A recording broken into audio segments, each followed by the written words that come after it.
History has just been made in the ancient world of sumo wrestling, and it comes from a place few ever expected, Ukraine. In a sport long dominated by Japan and Mongolia, a young Ukrainian athlete has broken through the centuries-old cultural and competitive walls to claim one of sumo's highest honors. But that's not even the most astonishing part of his story. In an electrifying finish at the Kyushu Grand Sumo Tournament in Western Japan, Ukrainian-born wrestler Aonishiki defeated Mongolian powerhouse Hoshoryu in the deciding match, securing his place as the first Ukrainian ever to win an elite-level sumo championship. This victory doesn't just represent a personal triumph. It's a symbolic moment for a country that has faced immense hardship in recent years.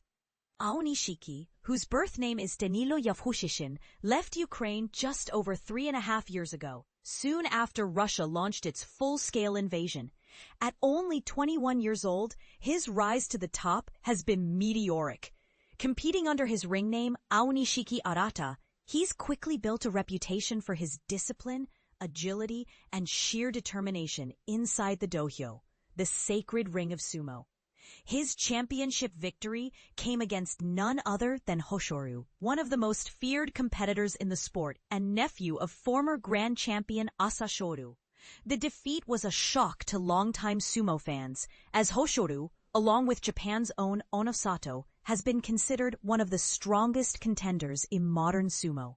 Aonishiki's journey to Japan began in 2019, after he befriended a Japanese wrestler at an international tournament. That connection would soon change the course of his life, leading him to train in Japan and eventually earn his sumo name.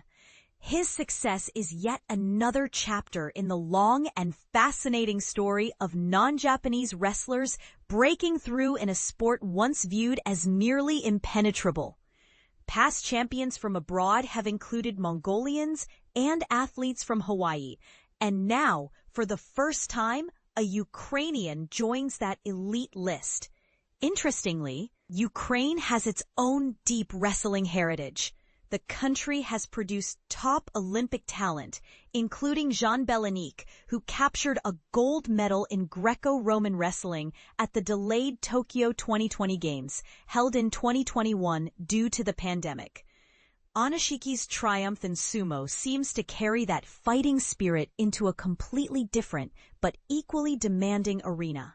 And here's where opinions may start to diverge. Some traditionalists argue that sumo should remain a distinctly Japanese cultural pursuit, while others celebrate this as a sign that the sport's spirit of strength, respect, and perseverance transcends borders. Should sumo embrace more international champions, or does that risk diluting its centuries-old identity? What do you think? Does Aonishiki's victory mark the start of a new global era for sumo wrestling? Or is it an exception that proves the rule? Share your take in the comments below. This is one debate that's only getting started.